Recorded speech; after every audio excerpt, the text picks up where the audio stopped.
Good morning, everyone, and welcome to a weekly Torah study. Today we study the portion of Vayakhel, and I'm studying from selections of from Lekutei Sichot, the first talk on Vayakhel.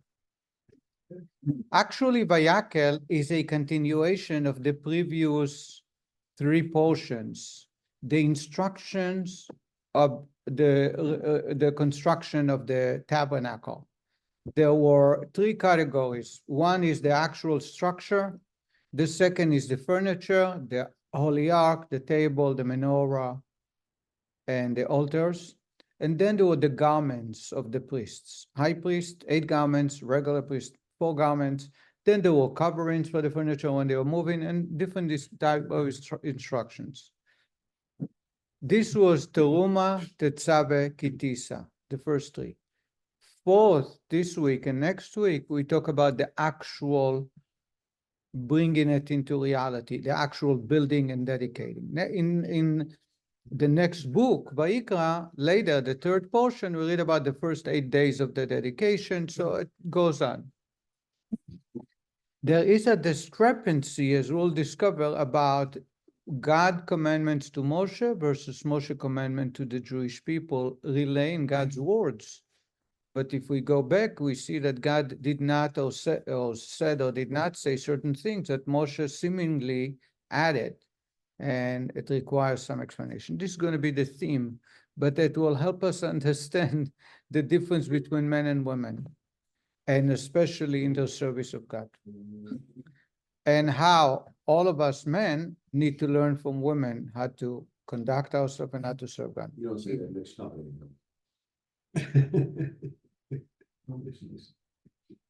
Oh, they're here, don't worry. No comment. Parshas Vayakhel begins by relating that Moshe conveyed God's command to collect donations for the sanctuary to the Jewish people, stating, "Take from yourselves an offering for God. Every generous-hearted person shall bring God's offerings," and the commentaries raise a question. It is the third verse, Vayakhel Moshe, that's the first verse. Moshe gathered the entire Jewish people, let's call Adad Bnei Israel. Then the second one, Sheshet Yamim, 6 days shall you walk, Shabbat you should rest. That's the second verse. The third one, Lo tevaru esh, do not ignite fire on Shabbat. The fourth one, Vayomer Moshe, Moshe says to the entire Jewish people, these are the words God says. Here is the fifth verse, K'chu meitchem truma LaHashem, take from yourself a contribution, Kol nediv libo, anyone whose heart desire should bring it. And he's enumerating the same 13 types of contribution to be made, 13 different commodities, gold, silver, wool, and linen, etc. Many of the commentators ask, the commentaries raise a question. Nothing that the beginning and conclusion of the verse seems noting that the beginning and the conclusion of the verse seem to self-contradictory. The beginning of the verse states, take from yourselves an offering for God. Take meaning by force. You're not asking you for your heart's desire. Take. Who? And the other implying that the donation should be taken from the Jews. Indeed, from that expression, one could infer that they could be taken even against a person's will. However, the concluding phrase, every generous-hearted person shall bring, implies that every Jew should give a donation on his own initiative, spurred by the generosity of his heart. K'chu meitchem truma. K'chu means take without permission, against the will. And immediately after, Kol nediv libo, anyone whose heart's desire should bring. So what's this case here? You take it without, by force or mandatory, or it's everyone's desire? In resolution, it is explained that the verse refers to 2 different types of donations. Moshe is telling the Jewish people there are 2 donations, 2 types of donations. The beginning of the verse, take from yourselves an offering for God, refers to the half shekel that each person was obligated to give and which had to be collected from every person. The first part, k'chu meitchem, refers to the half a shekel. Half a shekel is mandatory. If it's mandatory, you take it. You go to the guy, says, write me a check for half a shekel. You don't want to. I'm going to take the keys to your car. I'm going to take your laptop. The end, the second half of the same verse, every generous-hearted person shall bring, refer to the donations given by every person out of the munificence of his heart. These were given willingly, without waiting for anyone to ask for take the donation. The second half is talking about the second type for the actual construction of the temple. And then somebody can give silver, another one will give donkeys, a third one, no, actually only 13 commodities. They couldn't bring animals, they couldn't bring stocks, they couldn't bring bonds or savings, they could only give silver, gold, copper, precious stones, etc. And the voluntary, for the voluntary? And has to be, it was voluntary, correct. What? Not plenty of stones. Stones came, and some say only the leaders of the tribes, and they received the proper stone that the name of that tribe will be written. So it's not so simple that, galore. Nevertheless, What is it? yeah, it's one of the 13 commodities. So we discussed the wood a long time Yeah, ago, that's what we about 3 weeks ago, the acacia wood, right? Nevertheless, explanation is necessary. The present verse speaks about the matter in which Moshe communicated God's command to the Jewish people. Why is it, however, that previously at the beginning of Parshas Teruma, where the Torah relates God's command to Moshe, Vaydaber Hashem el Moshe, that the Jews give these donations, the Torah does not mention the Jews giving the donations. There, it merely states, speak to the children of Israel and have them take for me an offering from every person whose hearts motivate them. You should take my offering. This is the offering that you shall take from them. This is the verses in the Torah of Teruma that every generous-hearted person shall bring. That is, that the Jews take the initiative to give is not mentioned. The Rebbe is asking, okay, now we understand this verse in this week's portion talks about two separate contributions. One mandatory, the second one is voluntarily. However, if you go back when God speaks to Moshe and gives him the command about the contribution in the beginning of Truma, it's all about ikhu, tikhu meitam. It's all about mandatory. There is no voluntary contribution mentioned in Truma. So when God speaks to Moshe, it's all about mandatory. When Moshe speaks to the Jewish people, mandatory and voluntary. Why Moshe changed? The verse quoted from Parshas Teruma speak of the commands regarding 3 different types of donations. Not only the 2 types of obligatory donations, namely here are 3 donations. Every person's donation of half a shekel, which were all used to fashion the sockets for the sanctuary, and I'll explain soon. And B, the donation for the altar, the half shekel from each person, so that the treasury could purchase the animals, wine, flour, and the like used for the communal offering, but also C, the donation for the sanctuary, the generous gifts given by each individual for what was needed for the construction of the sanctuary. Says the Rebbe that when the Jewish people were told about contributions, they were told about 3 categories. 1/2 shekel was there for made out of silver coin. It's a silver coin that was cut into half. There is no coin 1/2 shekel. It was a silver shekel, and they cut it in half. Each one gave it. It's the weight of that silver.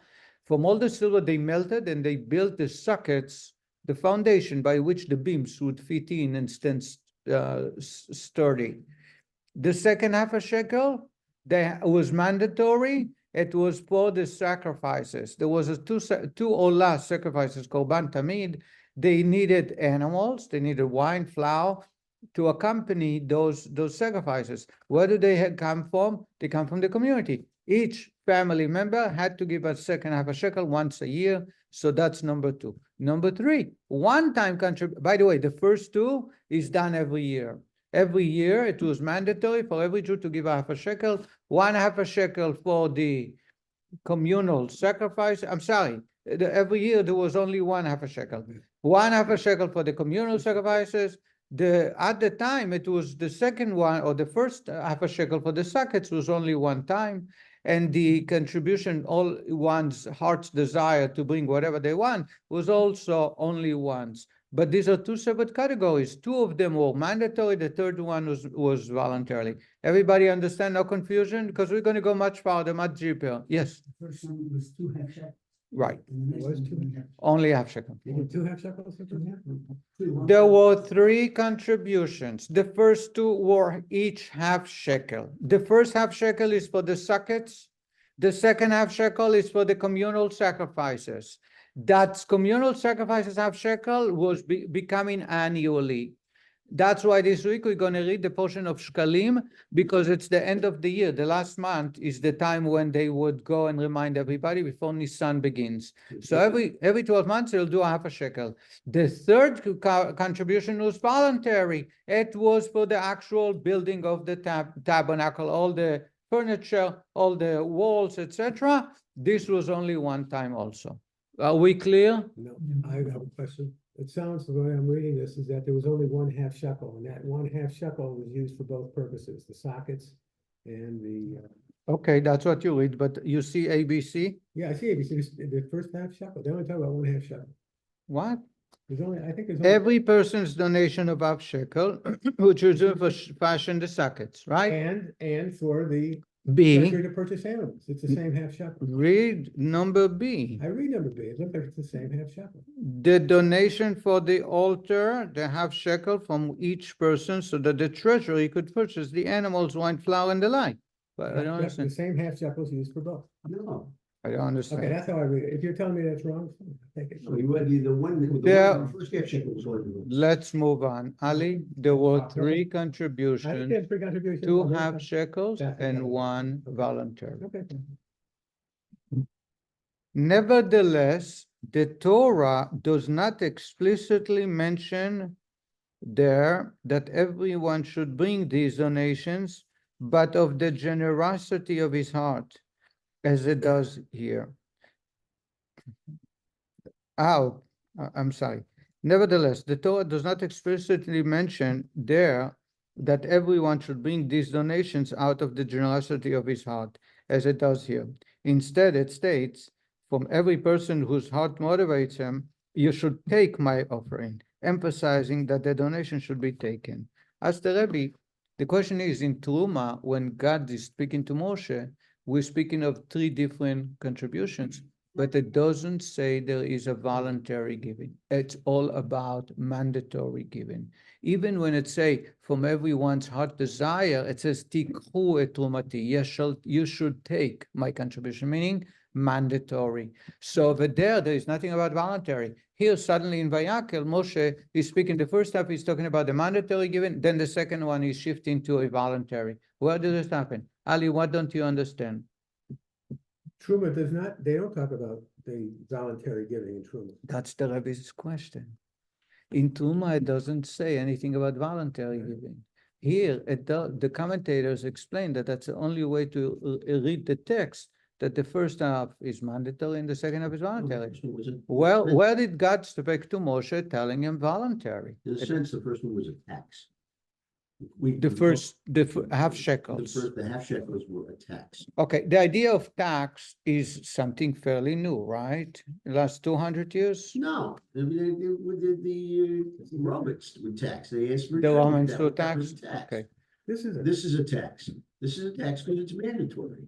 They don't call it a tax. So it's a you tax. define tax as mandatory. That's a whole different understanding. Okay, I'll follow through, but I don't, taxes to me is a different understanding. Because you're using it as income tax, you tax in your book, but the original taxes were The king came in, or in this case. Impose taxes, imposed right, tax. So right. the taxes, so this. is Half the a tax. shekel is not the tax. You can, the tithing, the contribution is tax, because it depends on your income, 10% of Well, your you- profit. you're basing that, but no, a tax doesn't have to be based on income. The point is, a tax is something that the state takes, or that the government takes, or that somebody takes. So effectively, Moshe was taking a tax from the people because it was mandatory. You had to pay it. Okay, but, That's a tax. but that's not all. Okay, so, And I'm not saying all, the first part, all right, very good. you know. But it does not take away from the question. When God speaks to Moshe, the word tikhu, tikach meitam, tikach means against their will, to take something. But if you talk about violence, so now suddenly in this big portion, Moshe is talking about taking by force against the will. And then he says, from everyone's heart desire, they should give. And the rabbis explain that he's talking about two separate categories, mandatory and voluntary. Says the Rabbi, let's go back to Truma when God speaks to Moshe. There is no voluntary. It's all about mandatory. Where did Moshe come up with this idea? That's the question the rabbis are asking. Do you understand that? No, I agree with it. Oh, you understand that. Very But good. I So think, you, but I think if you think of it, the first one being a tax and the second one being a contribution, that's essentially the way things are today. We have taxes. And then that's why I said I'm not sure I agree, because it will mess up the whole discussion. So let's not bring in taxes. That's why I told you taxes are a new idea, at least the way we understand it. Mom can't help it, it's just, welling up in it. Yeah. I remember how. It's a special assessment. Yeah. The Pasha, the spine, Tax the rich, yes. The mandatory taxable tax, just the head of the family or each and every person? Each person from the age of 20 and up. Men only or men only? Yes. Yes, ma'am. How Pasha of the spine stone?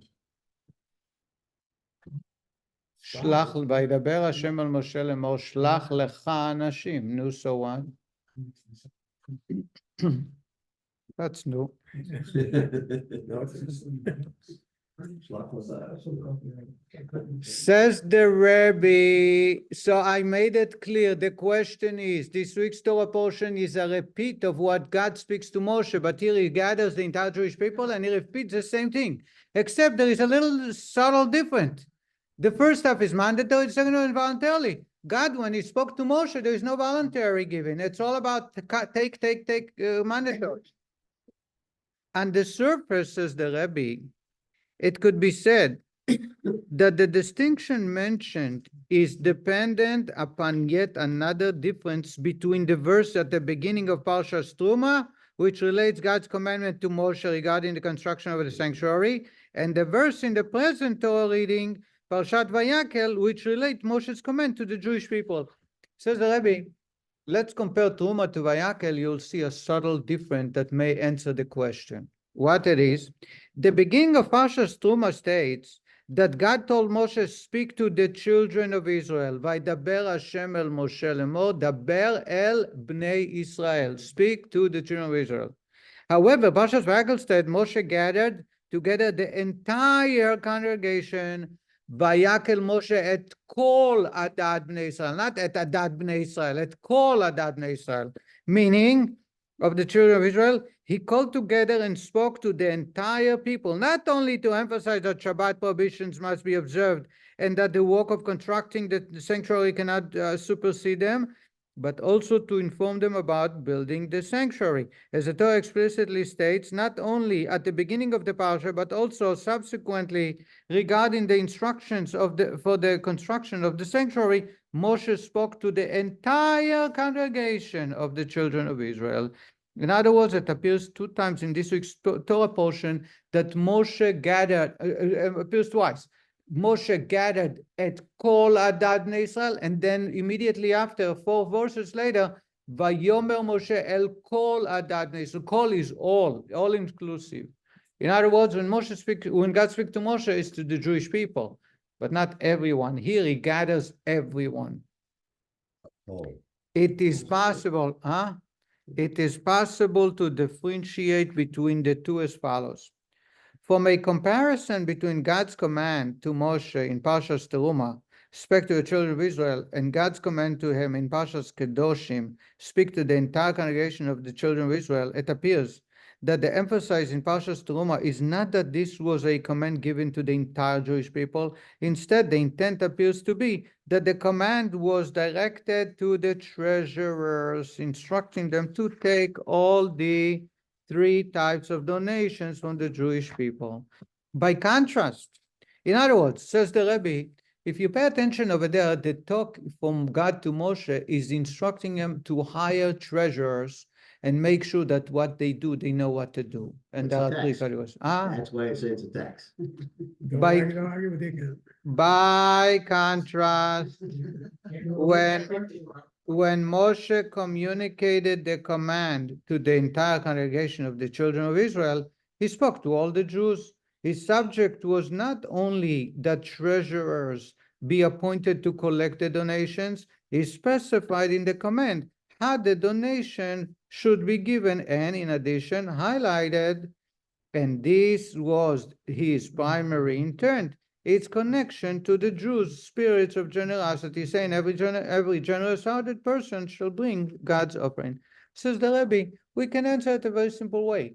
In Teruma, when God instructs Moshe, he's instructing him about the appointment of the treasurers. And therefore, you cannot be bringing in the heart's desire, the voluntary, because the treasurer's job was to enforce the code. The code is everybody gives 2.5 shekel, and therefore that's what you're talking about.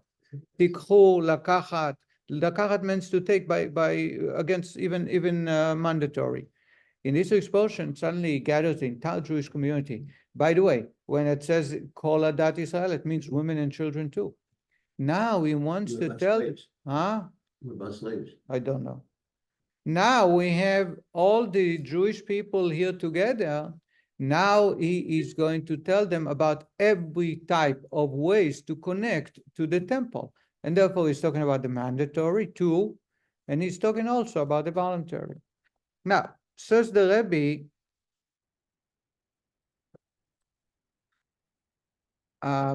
where nevertheless, I'm going to read it quick because it's a side note. Says the Rebbe, nevertheless, further clarification is necessary. It is obvious that when Moshe communicated God's command to the Jewish people in Parshas Vayakhel, he didn't add anything to what God had commanded him. Certainly, Moshe did not say anything on his own initiative. Why then did the Torah not mention this detail that every generous-hearted person shall bring them when relating God's command to Moshe in Parshas Teruma? We know Moshe will not add an iota, one letter, unless God told him. So if Moshe is telling him this is what God wants you to do, and you read about what God tells him what he wants, why over there, we are sure that God told him also the voluntary contribution. Yet we don't see that God is saying that to Moshe. Why the Torah omitted it when God instruct Moshe, but the Torah adds it when Moshe instructs the Jewish people? Do you understand the question? Bob, are you able to understand the question? Right. I'm thinking about the answer, but. Let's hear the theory without the word tax. All right, it's better than this without the tax. My theory is that somehow it is embedded in Hashem, embedded in our DNA, that we make contributions, that we give to the poor, that we do these things, that we give to this thing. And that Moshe was just expressing that something that was in his heart, that was planted there, that was not directly commanded. And that's what I think. Okay, a very good point, actually. I like it. Wow. But Every 7 or 8 years, he comes up. But there's a but. That's wrong. The other option is he saw the group and he said, there's a lot of suckers out here. He was the first federation. There I got him laughing again.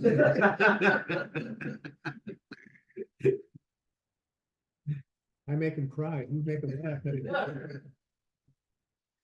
here is what the Rebbe is pointing out. The Rebbe says, we are sure that there are many, many times when God instructed Moshe, and the Torah does not detail all what God instructed Moshe. And later on, the Torah in detail play it out in detail. So this can be one of them. So the Rebbe, first, every one of them needs clarification for a reason. why the Torah did not bother the details that God spoke to Moshe, if it appears in any places. But the real question, the Rebbe says here, it's unusual. Why? I'm reading the middle paragraph on page 553. It is difficult, however, to offer this explanation in the present instance. Why? In Parshas Teruma, the Torah states explicitly and describes in greatest of details both the general concept of building the sanctuary as well as the command to donate for its construction. Nevertheless, the particular point that every generous-hearted person shall bring God's offerings is not explicitly stated. Says the Rebbe, the contribution for the tabernacle is in so many details. In fact, it repeats 4 times.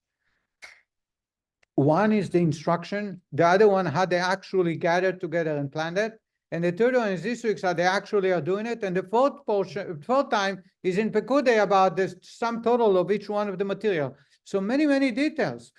God, in the Ruma, we read about the type of material they're allowed to give, 13 types of material. So one detail is not there.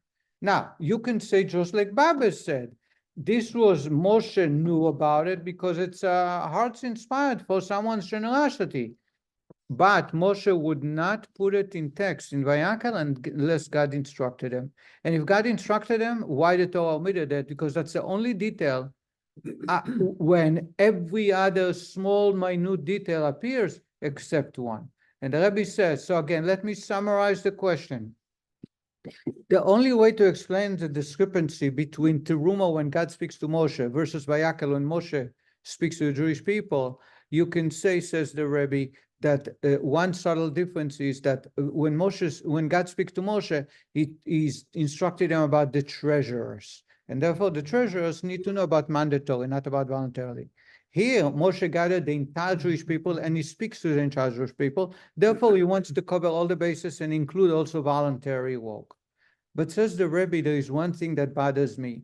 If that's the case, it must be Moshe did not make up that story with his heart's feeling. It was instructed by God to offer a voluntary donations for the construction. How come it does not appear when God speaks to Moshe? This part is the only part that's omitted. Everything else is there except that one. Here is the Rebbe's explanation. It is possible to explain the above as follows. The sanctuary was intended as atonement for the sin of the golden calf. Thus, Rashi explains that the sanctuary was referred to as Mishkan Edut, the sanctuary of testimony, because it serves as a testimony for Israel that the Holy One, blessed is He, forgave them for the incident of the golden calf, for He caused His presence to rest among them.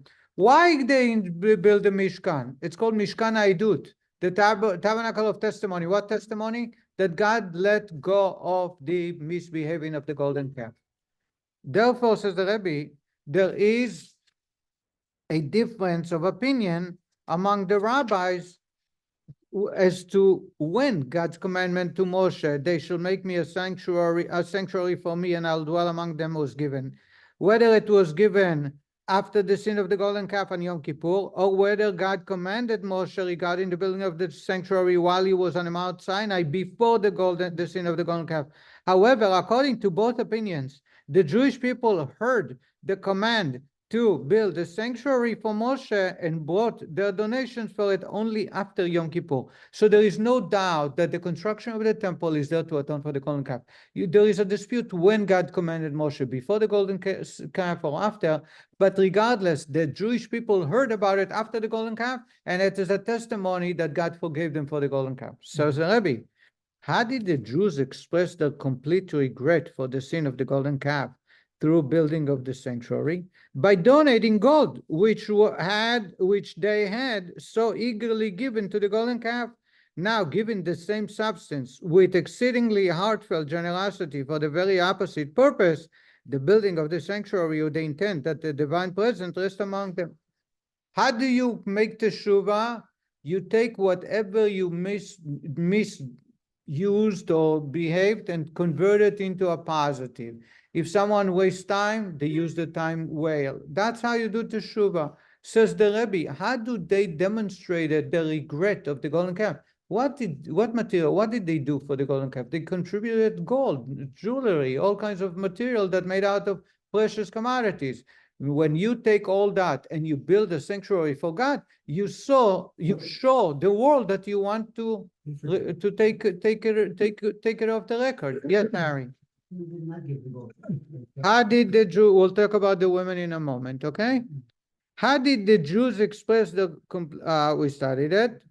They showed exceptional eagerness and generosity in donating towards the building of the sanctuary, as the verse of the Torah and the commentary of our sages relate at length. Indeed, their eagerness was so great that the people were bringing very much more than enough for the work, and what they brought was sufficient. Indeed, there was extra. They did it very quick. It says baboker, early in the morning, only 2 days. For 2 days, they collected everything they needed. And so they did it in 2 days. And in addition, they got more than what they needed. Why? Because they wanted to demonstrate how regretful they were for what they have done with the gold. Says the Rebbe, therefore, to focus more specifically on the above question, what expressed in an inward and genuine manner the Jews' regret for the sin of the golden calf and the desire that God willingly and wholeheartedly dwell among them, the donation of the half shekel, a beka for each person, in which the Jews were uniformly obligated, did not convey this to a complete extent. Even when they eagerly fulfilled God's command, thus demonstrating sincere desire, it was not entirely obvious to that the desire for the. What the rabbi is saying is, anytime you have something that you have to bring mandatory, you cannot demonstrate that you're doing it with eagerness and willingly. The only way to express regret for the golden calf is when you go above and beyond. How do you go above and beyond? Voluntary, not compulsory. If it's compulsory, you cannot demonstrate, because you had no choice. They're going to take your laptop. They're going to take your car if you're not giving. Says the Rebbe, that's why the obligation to give was given in Teruma. But between Teruma and now, we had the golden calf. Now the building of the tabernacle is for atonement for the golden calf. The only way to demonstrate that they regret and they are willing to give as much or more than they give for the golden calf for God's sake is by offering them to volunteer on their own volition. And they were eager and they came early in the morning, and in 2 days it was sufficient. Now you know that they regretted it. Still paying for the golden calf. Huh? Won't we still being punished for the golden calf? Right. Even though the whole. But they needed to demonstrate the It's like a regret. guilt donation. Well, that's exactly what it is. It's not a guilt donation, it's a repentance. Well, you're repenting for your guilt. No. Now it changed from a tax to a guilt. For guilt The first making. part is the tax. The second part is the guilt. The second part is. So it's not, you told me that the second part is also No, tax. no, the second part is voluntary. I told you the tax the rich and you didn't like it. You says to me, you talk about income tax based on No, income. no, but the first part is the tax. Everybody has to pay it. That's You the tax. call it tax. Okay, I don't. Okay, Next. The second part is a voluntary. And you thought it's not tax? It's not a tax. I Oh, never said that. The second, that's the point. It's a distinction between what's mandatory, which is a tax, what's voluntary is a contribution. All right. But it's tax deductible. Well, forget that. No, we're not, forget all that. That has nothing to do. But the point is, Thank you. who's the proof? There are many, many people that you go to, or that everybody goes to, they donate, so let's say they donate. They've never studied this. They've never studied Torah. They don't know these things. I'm talking about Jewish people. They don't know this story. But you know what? When it comes time to donate, the Jews are the biggest donors,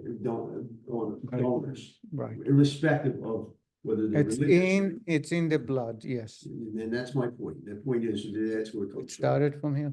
So therefore, you cannot call it a tax. Well, that part is not a tax. I agree with you. The point of it is. I'm here to tell you that the word tax, the way I know tax, does not belong in I know, this discussion. you're thinking in terms of modern income tax. Put that on your head. Think about the Roman general coming up and telling people, hey, you gotta pay tribute you gotta pay tribute to Caesar. And or that's a tax. That's the original tax. This is. All right. This here is the original tax. I mean, the point is that's a continuation of this, which is, this is the original tax. Everybody has to pay a certain amount. It doesn't matter how much you make, how much you don't make, you're paying the same amount. Everybody pays the same amount. And that was the original concept of the tax. It's a regressive tax. Get that. Get that out of your head, guys. I would like to share with you a summary of the next point. To me, it's very powerful. Okay. We do not have enough time to cover the entire the depth of the discussion, but it's very powerful. The Rebbe says that will explain a much deeper understanding, will give us a much deeper understanding into golden calf. What caused the golden calf after such great revelation? God himself coming down, there's fireworks, there's a DJ, there's a lot of commotion. And yet, 40 days later, it was gone, poof, like it never happened. Says the Rebbe, you know why? Because it all was about on God's part. The Jewish people did nothing for the covenant with God. They received the manna, they were told God is coming, 3 days, stay away from having fun and prepare yourself to receive the Torah. They received the Torah, God gave the Torah, God came down. They didn't have to, there was no commitment, there was nothing there. And therefore, it's a terminology in Kabbalah called Itaruta de Le'ela, a awakening from above. That awakening is effective as long as the awakening is there. What happens when the awakening leaves? Then it leaves the one on the bottom with no impact because he did not do anything. He didn't walk. He did not put an effort. Do you understand that? Therefore, 40 days later, they do the golden calf.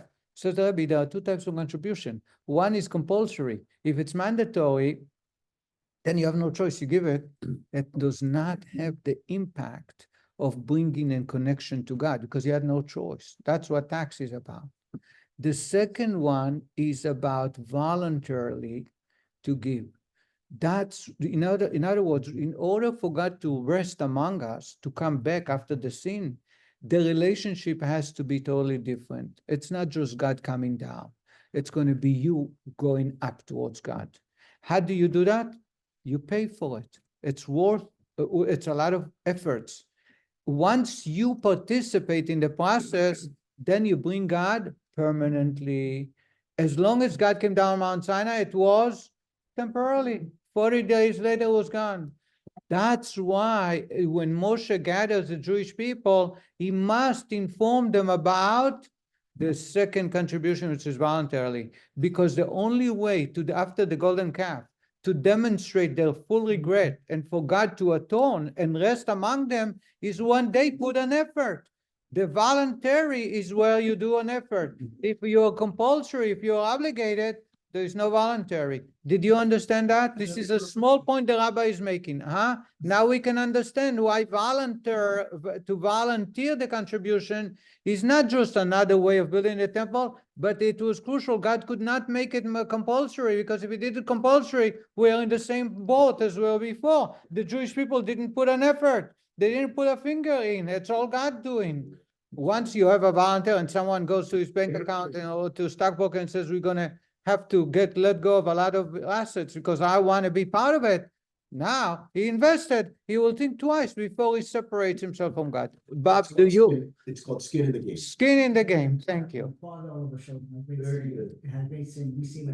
But this is not. This is all the introduction to what I want to get. So Harry, I'm We're sorry. not there yet.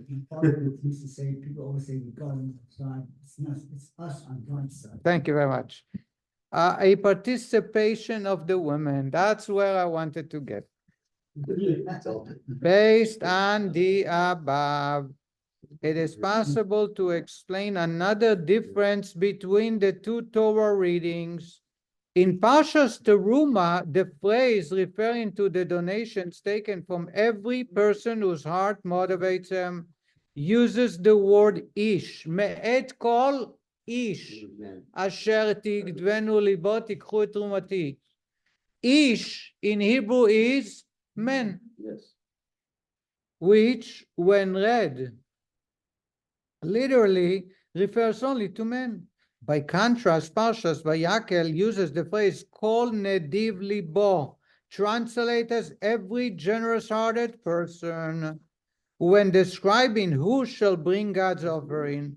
Thus, literally, kol nediv libo refers to both men and women. This is particularly true since this command was given to the entire congregation of the children of Israel. Page 558. Whom Moshe had gathered. That grouping included men as well as women. As Ramban comments here, says the Rebbe, let's go and look at one more point. And that is when Moshe is commanded by God, God says to him, Et kol ish asher idvenu libo, from every man, male. But in Vayakhel, Moshe gathered the entire Jewish congregation. Says Nachmanides, now he's talking to men and women. Now he's adding women. God didn't speak to the women, God says only men. Indeed, as our Torah reading relates, not only men, but also women gave donations for the sanctuary. When you read about the actual contribution, it says, Vayavo ha'anashim al anashim. Men came after the women. The Torah specifically says that the women were first to give and the men came after them, because the men were, I'm not so sure, maybe I should cut off, maybe I'm giving too much. You talk to the women and said, sure, I'll give you even more. Last week, somebody made a nice sizable contribution. Anybody here last night? You've been here last night? A man that is a regular contributor called me, he had some fortune and he says, I need to give God back, I want it, and he wrote me a nice check. A very generous, I was very impressed with the check. There were details about the contribution that he made, which I relayed last night. If you did not sign up for JLI, you did not hear. But there is another part. The man came home for lunch and he told his wife that he wrote a big check. She says to him, it's not enough. And he called me up and he says, my wife says it's not enough, come back, you bring the check back. And I went back to him and says, keep that check. And he added another check. Because the women are much more generous and much closer to God, much more spiritual. Indeed, as our Torah reading relates, not only men, but also women gave donations for the sanctuary. As a matter of fact, the donations of the men were secondary to those of the women. As our rabbis comment on the phrase, the men came in addition to the women. In addition, meaning secondary after. In light of the above, clarification is necessary. Why does Parshas Teruma not mention that women are also included in the giving of the third category of donations mentioned there? In the compulsory, it says only men. Here, in Vayakhel, you talk about three of them, suddenly women appear and they actually gave. Why only men and not women in God's commandment to Moshe and to the treasurers? Says the Rebbe, is because So Truma does have the three donations. no, only two, only the Why did compulsory. Truma not mention that women were also included in giving the third category of donations? Right. Mention the. And Not it's mentioned. not. The third category is not there. Ali, read it. The whole thing is not there. None of it's there. You want the answer? When they came to the men said they gave it the honors. Sorry, guys, I just reading this. We would have more faith. It looks like it says to me Yeah, that the but third seriously, category of donations is mentioned in Teruma, but they didn't mention it. They have to do it again. Here is the summary of what the Rebbe says. The Rebbe says that the Torah that God gave us is divided into two categories, the written Torah and the oral Torah. Which part has much greater detail and depth? The written or the oral Torah? The oral Torah, far greater. Says the Rebbe that if you look at the Torah, the written Torah versus the oral Torah, the written Torah is male and the oral Torah is female. It's considered female. The oral Torah is female. Says the Rebbe, because women, the oral tradition is far deeper and much greater, because by nature they are much deeper connection to God. And therefore their connection to God is a much brighter, in a much wider scale on every area. Therefore, Therefore, says the Rebbe, for example, sometimes God does not need to command women because they already have it. It's like the written Torah versus the oral Torah. Written Torah, everything has to be written. While oral Torah is by understanding, common sense, and passing the tradition. So, Rebbe, what's the first commandment God gave men? Be fruitful and multiply. The commandment is given to men, not to women. And one can ask why? Why discriminate? And the answer is women did not need a commandment. They do it by themselves, by nature. They understand and they feel that way. Men, without the commandment, they wouldn't do it.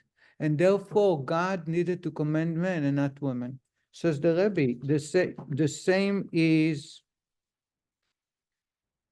this is I'm reading number 7, I'm sorry, 7 in 562. Similar concept also apply regarding the explanation of the matter at hand. The superiority of the donations of the women over those of the men regarding the third offering mentioned in Parshas Teruma, this was not a donation that had a defined measure of obligation. Rather, it was motivated by the generosity of heart that the giver showed on his or her own initiative. In this, the women demonstrated superiority over the men. And therefore, for this reason, Parshas Teruma, where the primary subject was God's command to make these donations as explained above, it was not the place to emphasize that this command also included women. It is specifically in this Parsha, in Parshas Vayakhel, which speaks about how the Jews actually gave the donation and showed the generosity of their hearts, that it is appropriate to explicitly emphasize the women, pointing out that they also made donations and that their generosity surpassed the men's. Says the Rebbe, if you're talking about compulsory, it's not appropriate for the women. The women would have done a lot better without being forced, without being obligated. And therefore, in Teruma, you talk about only the compulsory contribution because it says the treasurers. And therefore, you don't mention women. The women don't need to be told about that because you're not going to have an issue. In this week's portion, when you talk, the first part is compulsory. The second half is talking about voluntary. Women are far greater than men in volunteering, in giving as a voluntarily. Therefore, the Torah says he gathered the entire Jewish camp, including women, to show us that the voluntarily men and women are not just equal, as the Torah later will relay. Women were superior to men. What? We see that. I mean, we saw It's it. life. We saw Exactly. it in World War II. We saw that anytime. I just shared with you a story from 2 weeks ago, from 10 days ago. Yeah. I have the checks, I can show you. Man comes home. He wrote a check in the thousands. And he came home and his wife says it was not big enough. So you would think that the women need superior commandment, they also have the mitzvah that men have. Filling, palace, and all of that. What? That's how you're going to men in many ways, they don't have the same mitzvahs that men have. Right, it's true. That's because they're superior. Because men need to be harnessed to connect his heart and behavior to God. Women, you don't need any obligation because by nature, that's the way they are. Women need to be. Right. Page 559 when you're done. 559? Yeah, the What? top sentence. He doesn't. It flat out says that in Parshat Teruma, the third category is included there. That's what it says on page 559 in the top. You're missing the first line on 558. In light of the above, clarification is necessary. Why does Parshas Teruma not mention that women not were mention also, women, even though they including included giving the third category donation? Read the sentence. It says it included it. it's impossible because it says it's only the mandatory. So Somewhere it's implying here that the third category is included, even though it's not specifically mentioned. And that's what that sentence says. if we don't have time, the rabbi is getting much deeper to many other concepts. Now let's summarize what we studied before we leave. Parshas Teruma, God commands Moshe only on compulsory contributions. And seemingly it is about telling the treasurers. That's why the Torah mentioned Me'et Kol Ish, only for men, not including women. Parshas Vayakhel, Moshe gathers the entire Jewish people, men, women, children, and he teaches them now about 3 contributions, 2 compulsory, and the other one is voluntarily. Now why the Torah does not mention the third one specifically when God speaks to Moshe? Because over there you're talking about the treasurers. You talk to treasurers, then it's only about compulsory. That's why it's only to the men, because for women you don't need to tell them about that, because you know they're going to do far better than the men. If there is no need for compulsory. Here, when you talk about voluntarily, that's when women are included, because they actually demonstrated a lot how they can do better than the men, and that's why the Torah tells us that the men was secondary to the women, and that explains why the Mishkan, the tabernacle, had to be a voluntary walk, a voluntary contribution, because the idea of the giving of the Torah on Mount Sinai was done only from God's behalf. There was no skin in the game, and therefore the Jewish people walked away. When they want to show regret and they want to bring God back, now they have to have skin in the game, and therefore they have to volunteer on their own volition to contribute. Now that explains another point. As mentioned before, women would not participate in the golden calf. They did not need for an atonement. Therefore, there was no compulsory contribution, but voluntarily, by nature, they want to connect to God, and therefore they put all the efforts. Thank you very much, everybody.